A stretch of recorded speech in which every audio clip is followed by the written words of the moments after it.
don Bernal Gamboa, que es el abogado de esta misma asociación, y también don Jorge Lobo, que es el biólogo de la Universidad de Costa Rica. Muy buenas noches. Gracias por acompañarnos. Buenas noches. Buenas noches. Comenzamos, don Lleno, ¿cuál es su reacción ante estas declaraciones que da esta tarde el expresidente Óscar Arias Sánchez cuando sale luego del Ministerio Público que decide nuevamente darle la reapertura de este caso? Bueno, creo que él ha manejado esta situación desde hace mucho tiempo y la sigue manejando de la misma manera. Él habla de que qué dicha que se abre el caso porque eso va a desempañar, pues si algo quedó empañado en aquel momento, lo que ha pasado con que no haya sido convocado hasta ahora. Pero definitivamente los que estuvimos en el juicio de esos meses nos dimos cuenta que había mucho que quedó por decirse y que definitivamente hay una persona que tiene las respuestas y posiblemente ha sido convocado en este momento. Esperemos que sea juzgado realmente y que todos nos demos cuenta si realmente obedece a un movimiento inoportuno del ministro de Ambiente en ese momento y que él no se dio cuenta o si simplemente, como lo dijeron los jueces, fue una orquestación de voluntades. Don Bernal, tal vez si hablamos un poco sobre este proceso, han sido 15 años, expliquemos un poco sobre el tema de Cruzitas y cómo ha trascendido a lo largo de estos años. Bueno, es un proceso que inicia desde muchísimo tiempo atrás. Digamos que las acciones legales evidentes que ya se hicieron notar el tema en la opinión pública es el amparo que presenta Una Vida por medio del diputado, hoy diputado Edgardo Araya, en aquel momento era regidor de San Carlos. Ese recurso fue declarado sin lugar el 16 de abril del 2010. Y es en ese momento que la prensa se da cuenta que está interpuesto el proceso contencioso administrativo que interpusimos a Preflofas, que yo como abogado y director, don Jorge Lobo fue otro de los actores, y don Edgardo Araya, que iba personado como coadyuvante en ese proceso. Ahí es donde nos damos cuenta ya, en octubre de ese año 2010, se da la audiencia de fondo, nos damos cuenta con las declaraciones de los testigos, gente de Setena, gente de Geología y Minas, que el proyecto corrió, los funcionarios públicos corrieron para emitir los actos y en ese corre de la emisión de los actos es donde se cometen los errores que en este momento podrían incluso llevar a una condena a don Óscar Arias, que es el delito de prevaricato. Y es que hay dos actos, se menciona solo uno en la prensa, pero hay dos actos importantes que emite don Óscar Arias junto con Roberto Dobles. No solo es el decreto de interés público, conveniencia nacional, de octubre del 2008, sino también la misma resolución de concesión minera, la firma él, don Óscar Arias, junto con Roberto Dobles. Esa resolución él la firma estando todavía vigente la moratoria a la minería metálica de cielo abierto que había promulgado don Abel Pacheco en el 2002. Y eso es una cuestión que es gravísima y no se ha mencionado en prensa, pero lo cierto es que es uno de los actos que más podría acarrear una responsabilidad penal. Don Jorge Lobo, biólogo de la Universidad de Costa Rica. ¿Usted qué piensa de esta indagatoria que se le ha hecho a Óscar Arias y si podemos explicar qué significa este caso en materia ambiental, puesto que todavía continúa hablándose de Cruzitas, incluso ahorita en estos días se habla de que Cruzitas es tierra de nadie? Sí, yo creo que al igual que mis compañeros de lucha del juicio de Cruzitas, siento que se ha llenado un vacío, se ha subsanado una falta de este proceso, el hecho de que se llevara a juicio y se condenara, por lo menos en una instancia, a Dobles, el ministro del Ambiente, y no ocurriera lo mismo con el principal responsable de esos decretos, que era el presidente de la República en ese momento. Entonces esa situación extraña finalmente comienza a resolverse, por lo menos para el inicio de una investigación, que es lo mínimo que uno esperaría que se hiciera, que se investiguen los hechos. Y es muy importante que se diga realmente lo que pasó en ese año de 2008, en donde casi que 5 o 6 decretos ejecutivos y decisiones se tomaron precipitadamente una detrás de la otra. Eso es muy importante, porque el expresidente Óscar Arias ha dicho que este proceso le llegó a él, que comenzó muchos años antes, y a él le tocó finalizarlo. Pero en realidad, en diciembre de 2007, la empresa Industrias Infinito presenta casi que un proyecto nuevo de extracción. Lo que iba a ser una extracción superficial se volvió una extracción a profundidad, destruyendo acuíferos. Y en ese momento la CETENA aprobó esa modificación sin pedir un estudio de impacto ambiental. Y posteriormente viene la concesión minera, que mencionó Bernal, viene la derogatoria de la prohibición de la minería y viene el decreto ejecutivo prácticamente en 6 meses. Entonces realmente el gobierno en ese momento realizó un proceso acelerado de tramitación como nunca se ve, favoreciendo los intereses de la empresa.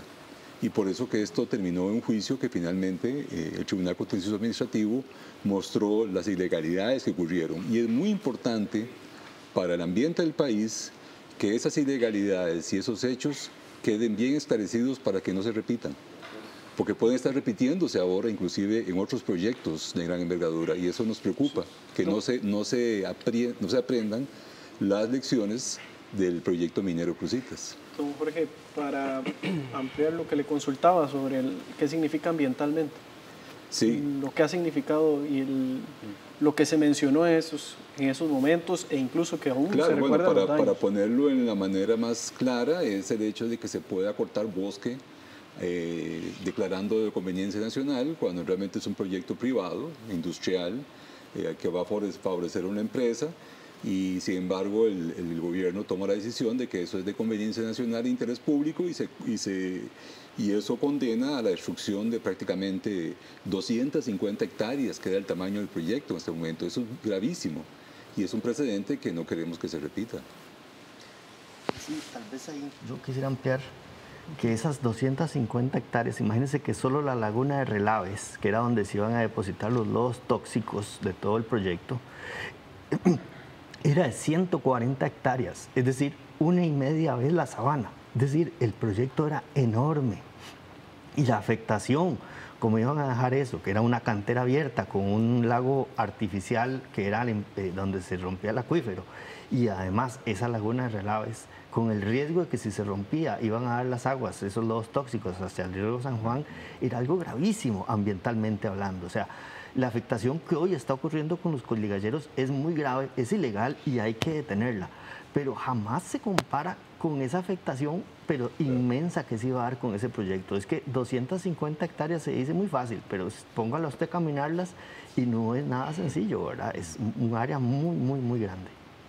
Bueno, cabe destacar que invitamos al abogado de Óscar Arias, Rodolfo Brenes, pero nos informó que no litigaría sobre el caso de su defendido. Don Gino Viamonte, ustedes que han sido parte y juez de este proceso, ¿qué opinaron ustedes en el momento en que se desestimó esta causa y qué piensan ahora también con la sustentación del delito de prevaricato? Bueno, cuando se desestimó en la sala cuarta, bueno, eso fue un suceso muy interesante. Teníamos dudas de que fuera tomado, por eso APREFLOFAS había hecho ya lo propuesto por Bernal, que era meterlo en el contencioso administrativo. Y eso fue lo que le puso el pie en la puerta, digamos, para que no se siguiera haciendo el daño. Cosas interesantes como que se da el decreto de conveniencia nacional y inmediatamente ya estaban los motosierreros en la zona para cortar el bosque. Y fue ese fin de semana, ¿verdad? Eso fue un viernes, el sábado y el domingo se talaron 70 y pico hectáreas de bosque primario y es cuando nosotros mandamos eso al contencioso administrativo y es tomado por el contencioso administrativo y frena todo en ese momento.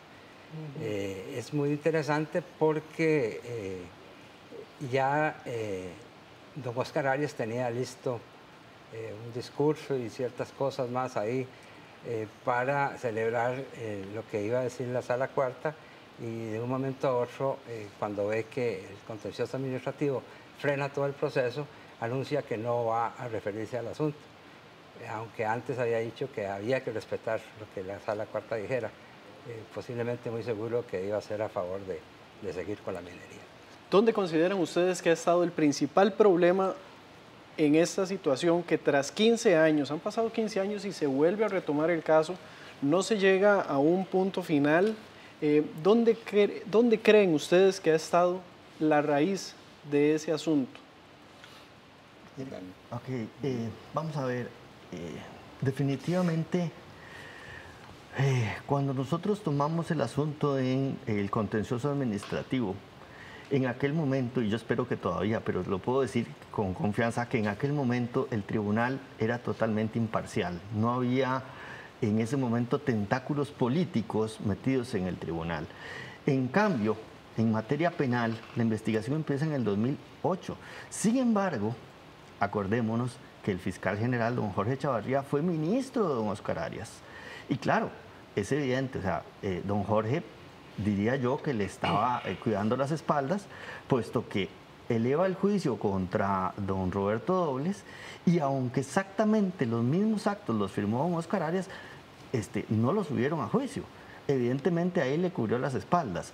Y es tan evidente ese cubrimiento que, como ustedes lo mostraron ahora en las noticias, cuando los jueces mandan para atrás el proceso y dicen, mire, tenemos que pedir que se presente don Óscar Arias al proceso, que a ver por qué no lo indagaron y qué fue lo que pasó, don Jorge Chavarría vuelve y dice, voy a mandar a los jueces a la inspección judicial, por favor. O sea, los jueces están haciendo su trabajo y el fiscal sigue cuidándole las espaldas. Y vean la diferencia, cuando se quita la protección que tenía don Óscar con este fiscal, inmediatamente la fiscal que se nombra ahora temporalmente llama a don Óscar Arias a indagarlo.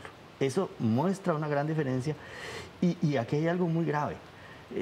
Me preocupa a mí, en este momento podríamos decir, sí, don Óscar estaba protegido solo por el fiscal. No podría yo tener certeza si tendría protección también de jueces de tribunal o incluso de magistrados, ¿verdad? Es una cosa que en su momento, cuando se vaya a efectuar el juicio, pues también hay que estar vigilantes. Ojalá que la Corte tenga un sistema de elección aleatorio público para que sea evidente que los jueces que correspondan ahí sean electos o elegidos, perdón, de forma totalmente transparente, ¿verdad? Eso tiene que ser por sorteo, ojalá con bolitas como se hace con la lotería, para que los jueces realmente sepamos que es una cuestión del azar y no que se pusieron ahí a dedo, que eso va a ser muy importante. Y un punto interesante aquí para ir finalizando ya con la entrevista es que el diputado de Frente Amplio, Edgardo Araya, que siempre estuvo como muy integrado en este proceso, también está cuestionando que aún no se han pagado los daños que se han registrado a lo largo de estos 15 años.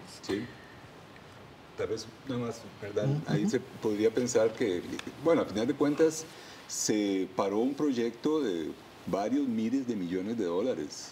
En Cruzitas no era únicamente la finca de Cruzitas que todo el público conoce, en realidad eran varias fincas, todas cercanas al río San Juan, donde se pretendía establecer un enjambre minero, todo un polo de explotación minera a gran escala.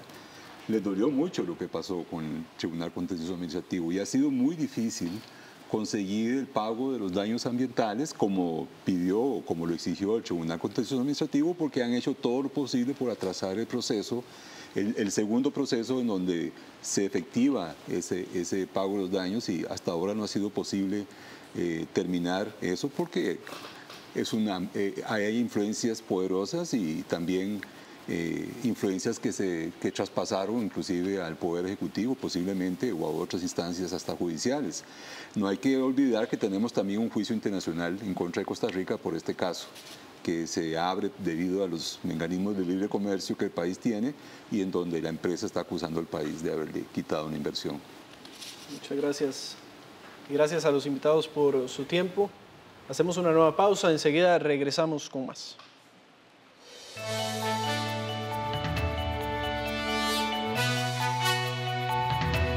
La Sala Constitucional rechazó el recurso de los diputados cristianos contra ideología de género.